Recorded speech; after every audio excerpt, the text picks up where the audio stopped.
गेल्या 10 ते 15 वर्षात कर्जत आणि पनवेल या दोन शहरांचा विस्तार आणि विकास अत्यंत वेगाने झाला आहे, किंबहुना अजूनही होत आहे। यामुळेच पनवेल ते कर्जत या उपनगरीय लोकल वाहतुकीची मागणी जोर धरू लागली आणि म्हणूनच मुंबई रेल्वे विकास प्राधिकरणाने पनवेल ते कर्जत दरम्यान दुहेरी उपनगरीय मार्ग बांधण्याचा प्रस्ताव दिला।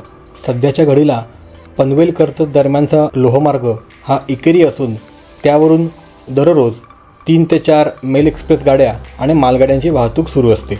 या व्हिडिओमध्ये मी तुम्हाला या मार्गाची विस्तृत माहिती देणार आहे, पण त्याआधी जर तुम्ही चॅनलवर नवीन असाल आणि चॅनल जर सबस्क्राईब केलं नसेल तर चॅनल नक्की सबस्क्राईब करा। आता आपण हा पूर्ण मार्ग एक्झॅक्टली कसा आहे हे गुगल मॅप्सच्या माध्यमातून बघूया। पनवेलपासून मार्ग सुरू झाल्या लगेच येतो या मार्गावरचा पहिला रेल्वे फ्लायओव्हर। हा रेल्वे फ्लायओव्हर पार करून हा मार्ग सध्या असलेल्या कर्जत मार्गाच्या डाव्या बाजूला येतो। त्यानंतर चौक बोगद्यापर्यंत सध्या असलेल्या कर्जत मार्गाला लागूनच हा मार्ग डाव्या बाजूने पुढे सरकतो।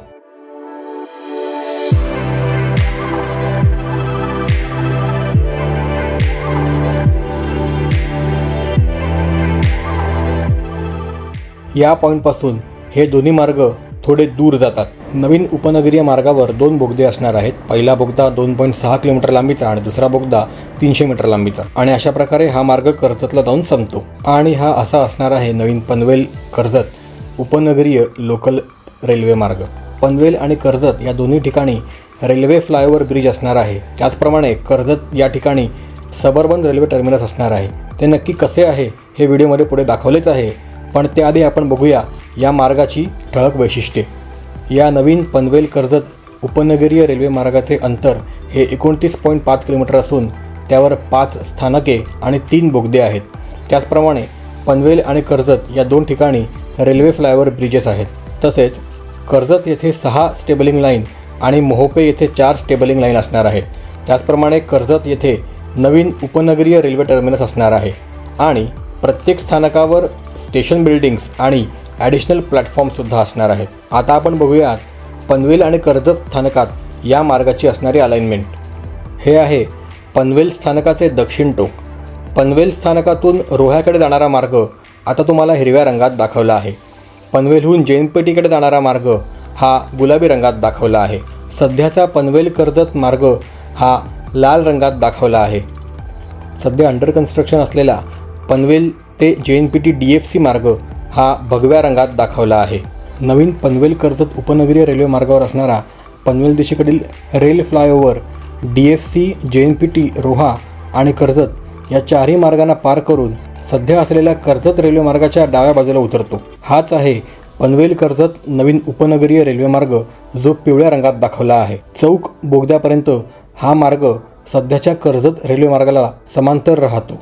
आता बघूयात चौक कर्जत या बाजूकडील या मार्गाची अलाइनमेंट। सध्याचा पनवेल कर्जत रेल्वे मार्ग इथे निळ्या रंगात दाखवला आहे।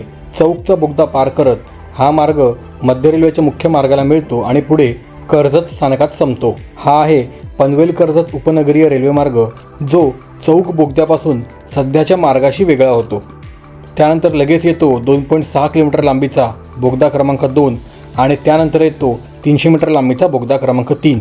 हा बोगदा संपल्यानंतर लगेचच चालू होतो कर्जत दिशेकडील रेल्वे फ्लायओव्हर। कर्जत नेरळ रस्ता आणि कल्याण कर्जत मध्य रेल्वेच्या मुख्य मार्गाला पार करत हा मार्ग मुख्य मार्गाच्या डाव्या बाजूला येतो आणि पुढे कर्जत सबर्बन टर्मिनस येथे संपतो।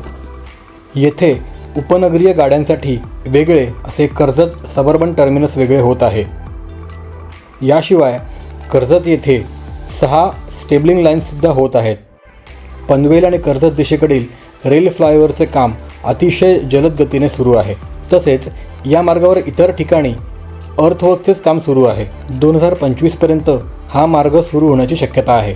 आता बघूयात या मार्गावर एप्रिल 2023पर्यंत झालेल्या कामाची स्थिती ड्रोनच्या माध्यमातून।